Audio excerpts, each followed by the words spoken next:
Fala galera, beleza? Meu nome é Felipe e nesse vídeo eu vou conversar um pouquinho com vocês a respeito dos principais tipos de lesão ortopédica.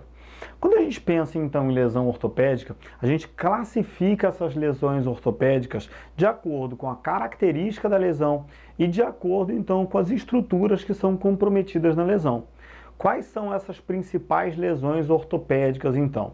Eu fiz um desenhozinho para vocês, de um joelho, então, de uma articulação do joelho, onde a gente pode ver o fêmur se articulando com a tíbia, Aqui, então, foi rebatida a patela. Então, aqui a gente vai ter os côndilos femorais, os côndilos tibiais, e aqui uma outra articulação, que não faz parte do complexo do joelho, mas que é a articulação tíbio-fibular proximal, ou seja, a articulação da cabeça da fíbula com a fóvea articular aqui da fíbula, ou a face articular da fíbula na tíbia. Além disso, tem outras estruturas aqui. Entre os côndilos femorais e os côndilos tibiais vão estar localizados, então, os meniscos, que não aparecem aqui. E aqui eu coloquei para vocês os principais ligamentos, aqueles que são conhecidos por todos. Ligamento colateral medial, que é o ligamento colateral tibial. Ligamento colateral lateral, que é o ligamento colateral fibular. E os ligamentos cruzados, ligamento cruzado anterior e ligamento cruzado posterior. Qual é a grande função dos ligamentos? Dar estabilidade para uma articulação, ou seja, limitar determinados movimentos. Então, os ligamentos colaterais tibial e fibular, eles limitam os movimentos laterais, em valgo e varo. Quando a gente fala, então, dos ligamentos cruzados, o ligamento cruzado anterior é responsável por limitar o deslizamento anterior da tíbia. O cruzado posterior, responsável por limitar o deslizamento posterior da tíbia. Felipe, por que você está falando de ligamento se a gente vai falar então de tipos de lesão ortopédica, ou das principais tipos de lesão ortopédica? Porque algumas lesões ortopédicas estão diretamente relacionadas com articulações. Outras lesões ortopédicas são lesões ósseas. E outras lesões ortopédicas são lesões articulares que comprometem, além dos ligamentos, muitas outras estruturas. Então vamos lá. Quando a gente fala então de lesões ortopédicas, a gente vai classificar, de acordo com a característica da lesão, em 4 tipos de lesões principais. Que lesões são essas? Contusão, depois entorse, luxação ou subluxação e fratura. Felipe, qual é a grande diferença entre elas? A grande diferença vai ser, primeiro, a estrutura que vai ser comprometida. Segundo, o grau de comprometimento dessa estrutura. Então vamos primeiro da mais leve para mais grave. Qual é a lesão ortopédica mais simples que se tem? É a contusão. O que se fala ou o que a gente chama de contusão?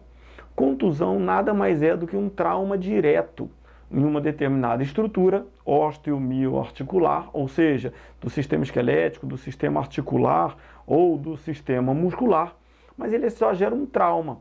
E a principal consequência desse trauma vai ser um edema, um inchaço ou um hematoma. Qual é a grande característica da contusão? É que essa contusão ela não gera lesões mais significativas, ou seja, fratura, ela não gera ruptura muscular, ela não gera ruptura de tecido ligamentar. Então, essas contusões, normalmente, elas têm um prazo de 7 a 10 dias para o indivíduo ficar completamente recuperado.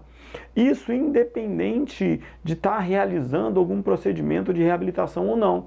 Então, são aqueles traumas diretos. Então, o cara está jogando futebol e, de repente, ele toma um chute na perna. Fica dolorido, fica roxo, mas não teve lesão de nenhuma estrutura importante. Vai ficar com aquela dor e com aquele hematoma durante um período, mas gradativamente aquilo vai desaparecer sem deixar consequências ou sequelas muito importantes. E depois ele volta ao normal tranquilamente. Segundo tipo de lesão, então, entorse, tá? Só que as entorses elas são separadas por graus de entorse. Então eu vou ter entorse grau 1, entorse grau 2, entorse grau 3. O que significa entorse? Toda entorse sempre é caracterizada então por uma lesão ligamentar. Por isso que eu coloquei aqui para vocês os ligamentos colateral tibial, colateral fibular e os cruzados anterior e posterior. Qual é a grande característica então de um ligamento? O ligamento, então, ele é o grande responsável por gerar estabilidade articular. Então, uma vez que você tem uma entorse, significa que você teve uma lesão de um ligamento. O que caracteriza a entorse ser grau 1, grau 2 ou grau 3, nada mais é do que a intensidade com que houve a lesão do ligamento. Se houve só um esgarçamento, um estiramento, se houve uma ruptura parcial ou se houve uma ruptura total. Agora, a grande consequência da entorse sempre vai ser perda de estabilidade, ou seja, ele vai gerar uma instabilidade articular. Então, independente de ser uma entorse de tornozelo, uma entorse de joelho, uma entorse no ombro, no cotovelo, em qualquer articulação, tem algumas que são mais suscetíveis, outras menos suscetíveis, toda entorse é caracterizada então por lesão ligamentar e sempre vai ser classificada em 3 graus. Grau 1, então, vai ser o estiramento ou o esgarçamento.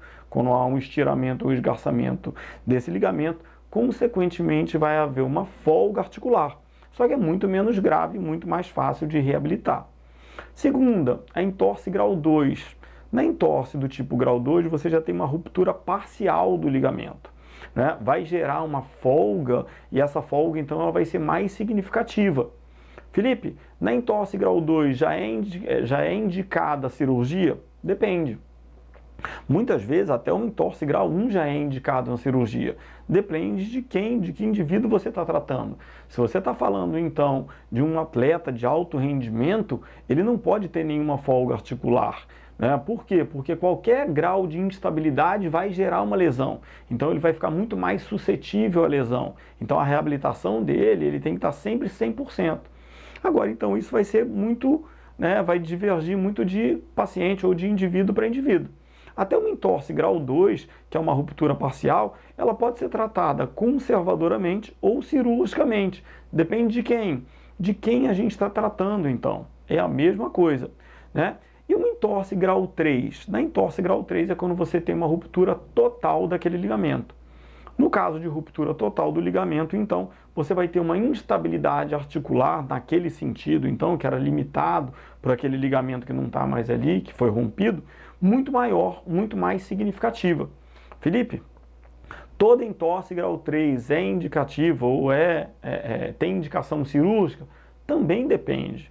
Por quê? Porque vai depender do indivíduo. Se for um indivíduo jovem que faz atividade esportiva regular e tudo, sim.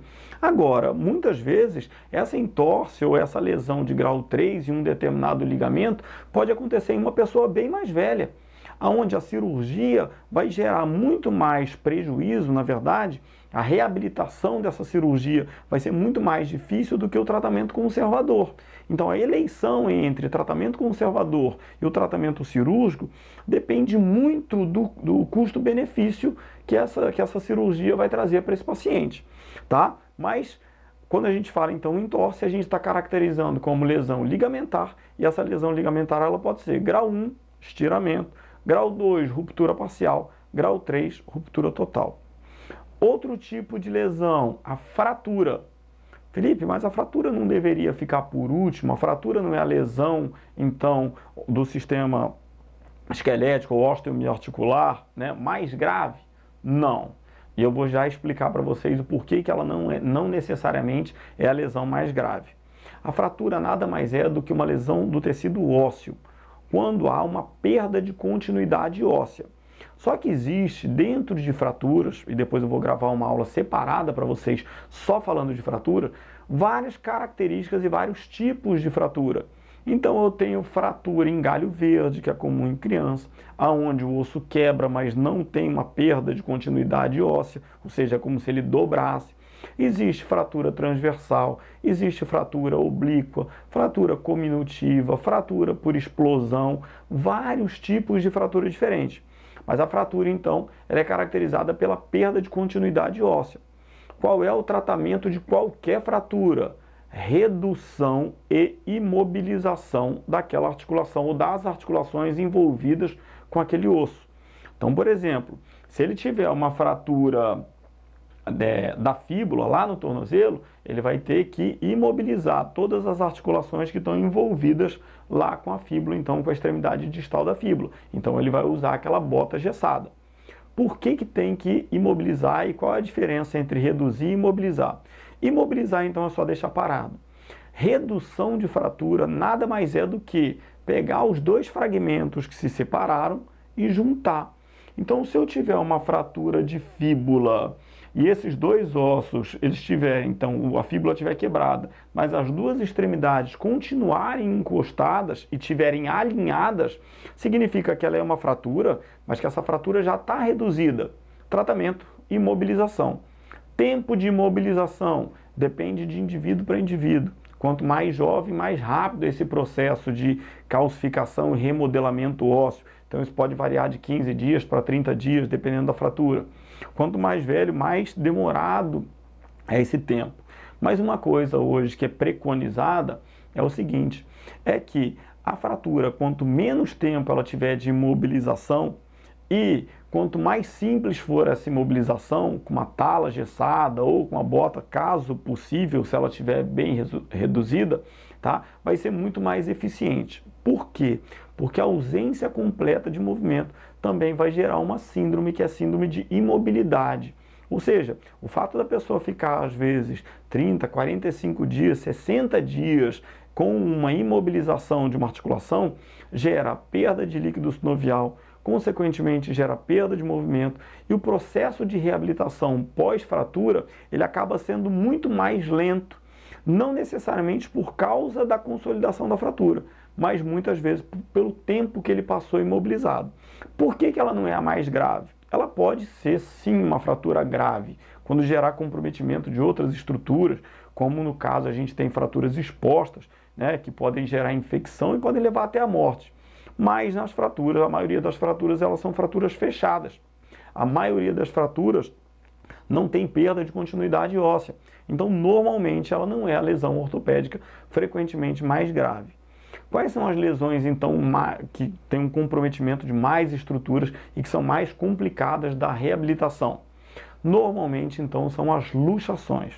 Só que aí a gente vai dividir luxação e subluxação. O que significa luxação?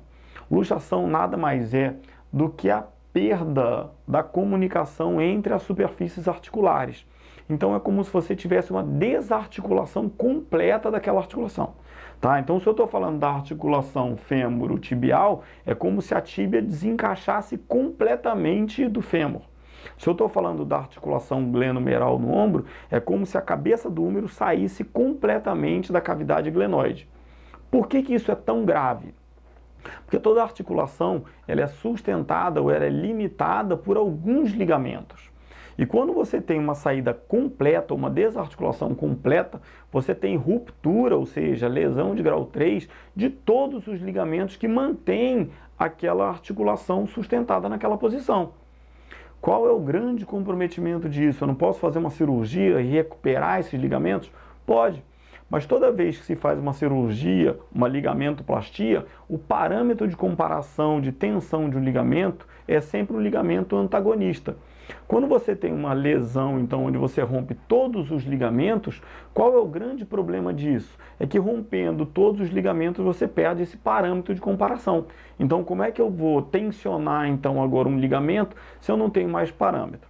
Por isso, então, normalmente as luxações elas são de tratamento muito difícil, de recuperação muito difícil, e a tendência recidiva de lesão ligamentar nessa articulação que foi luxada, né, ou seja, que foi desarticulada completamente, ela é muito maior. Mas existe também uma luxação parcial, que a gente chama de subluxação, que acontece quando essa articulação ela desarticula parcialmente. Isso é muito comum, por exemplo, na articulação glenomeral, principalmente em pacientes que apresentam acidente vascular cerebral. Felipe, por que isso? Porque quando a gente pensa em articulação glenomeral, ela é a articulação mais móvel do nosso corpo, consequentemente a mais instável. E quando a gente estuda manguito rotador, que tem aqui no nosso canal, a gente aprende que o manguito rotador nada mais é do que um grupo de músculos, né, que tem uma atuação ou uma função de sustentar a cabeça do húmero na cavidade glenoide. Já que ela é muito instável, ela não depende só de ligamentos estruturais, ela depende também dos tais ligamentos funcionais, que são então esses músculos que atuam como ligamento, sustentando a cabeça do úmero na cavidade glenoide, que a gente chama de manguito rotador. O que acontece? Se o paciente tem um acidente vascular cerebral e ele tem uma perda de força significativa de um lado do corpo, ou seja, de um dimídio corporal, consequentemente ele perde força dos músculos do manguito.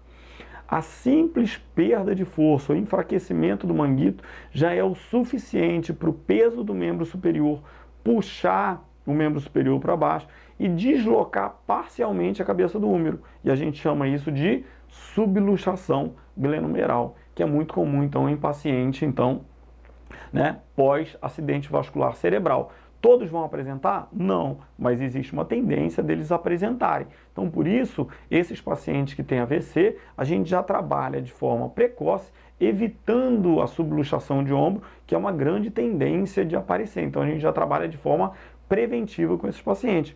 Mas eu posso ter vários tipos de subluxação, ou subluxação em várias outras articulações. É só a gente lembrar que subluxação é uma desarticulação parcial, ele sai e volta, e a luxação, então, é uma desarticulação total.